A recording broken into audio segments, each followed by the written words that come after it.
Let's create a constant and a variable pitch spring in PTC Creo Parametric 3.0. The drawing labeled Helical Sweep 1 shows a spring with bottom diameter 40 units, top diameter 20 units, length 100 units. The section is a circle of diameter 5 units and the spring is a constant pitch spring of 10 units pitch. The second diagram labeled Helical Sweep 2 shows a variable pitch spring with bottom pitch 30 units, top pitch 10 units, bottom diameter 170 units, top diameter 75 units and a length of 180 units. Let's execute both the springs in PTC Creo Parametric 3.0. As we have already seen in the last class that the helical sweep feature in Creo 3.0 requires a section, a trajectory and an axis about which the section will revolve. So first of all, let us draw the trajectory and the axis of revolution for the helical sweep feature. As shown in the drawing, the trajectory is a taper straight line with the dimensions specified in the drawing.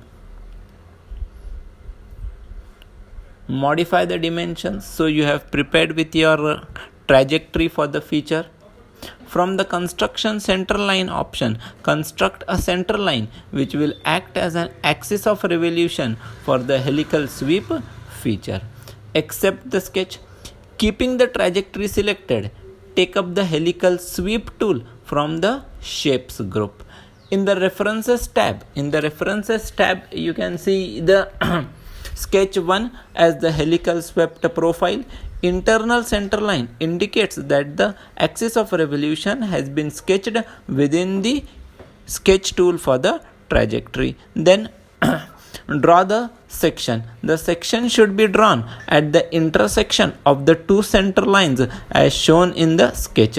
The intersection of the two center lines is the start point of your trajectory. If the section is drawn with respect to the start point, with reference to the start point, then and then the section will follow the trajectory for the helical sweep feature. The preview shows the solid which is generated by a helical sweep feature, which is a constant pitch spring.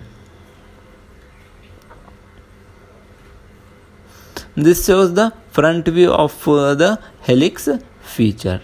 Then you have two options. You can draw the helix. You can model the helix by the left hand rule or the right hand rule as shown.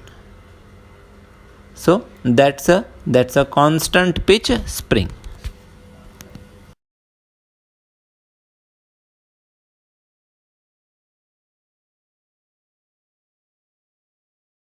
As we have already seen in the last classes that the helical sweep feature requires a section, a trajectory and an axis about which the section can revolve. So let us first sketch the trajectory and center line or axis of revolution for the helical sweep feature. As shown in the drawing, the trajectory is a taper straight line with the dimensions specified in the drawing.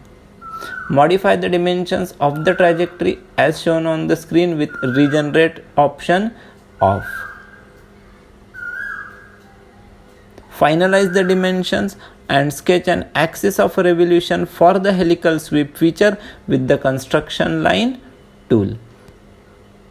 Accept the trajectory. Keeping the trajectory selected, take up the helical sweep tool from the shapes group. In the references tab, sketch 1 shows the trajectory. Internal center line indicates that the axis of revolution has already been drawn with the trajectory in the sketch tool. Then the pink arrow mark shows the start point of the trajectory. take up the sketch button and sketch the section for the helical sweep feature.